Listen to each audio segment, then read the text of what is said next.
আসসালামু আলাইকুম রহমতুল্লাহি ওয়া বারাকাতুহু। আজকে আমি আপনাদের সঙ্গে শেয়ার করতে চলেছি কাঁচা তেলে বেগুন ভাজা রেসিপি। এর জন্য ফার্স্টে দিয়ে দেবো লবণ, দিয়ে দেবো লঙ্কা গুঁড়ো, হলুদ গুঁড়ো, জিরে গুঁড়ো ও পরিমাণ মতন তেল। আচ্ছা, এই ফাঁকে আপনাদের বলে দিই কাঁচা তেলে বেগুন ভাজা করার কারণ কী এবং কী কারণে আমরা কাঁচা তেলে বেগুন ভাজা করছি।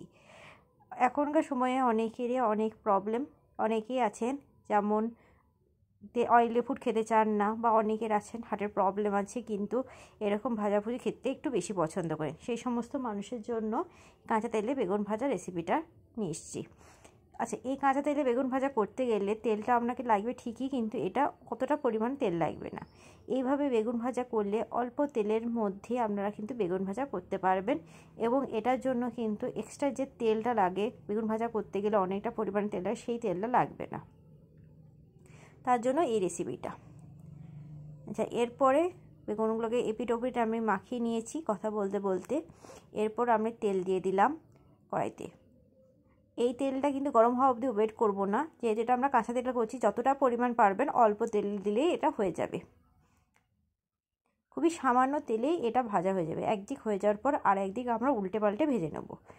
একটা দিক খেয়াল রাখবেন, আঁচটা কিন্তু মিডিয়াম আঁচে রাখবেন, কারণ ফুল ফ্লেমে রাখলে হয়তো বেগুনের এপিটটা হয়ে যাবে কিন্তু অপর ভিতরটা কাঁচা থাকবে, বা সেরকমভাবে হয়তো কুক হবে না। তার জন্য আঁচটা সবসময় যে কোনো রান্না করার সময় মিডিয়াম আঁচে রাখার চেষ্টা করবে।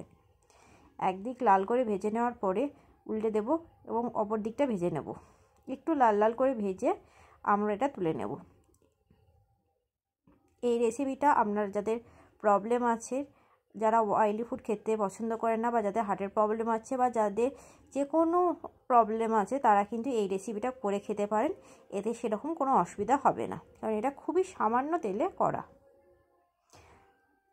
আপনাদের যদি এই রেসিপিটা ভালো লেগে থাকে অবশ্যই লাইক কমেন্ট শেয়ার করবেন, এবং আমাদেরকে কমেন্ট করে জানাবেন আপনারা কম তেলে আর কি রান্না খেতে পছন্দ করেন, বা আর কি রান্না দেখতে চান। আমরা সেই সব রান্নাগুলো করার চেষ্টা করব। আর অবশ্যই আমার চ্যানেলটিকে লাইক কমেন্ট শেয়ার এবং সাবস্ক্রাইব করতে ভুলবেন না। বেগুনগুলো লাল লাল করে ভাজা হয়ে গেছে, এবার এগুলো তুলে নিলাম।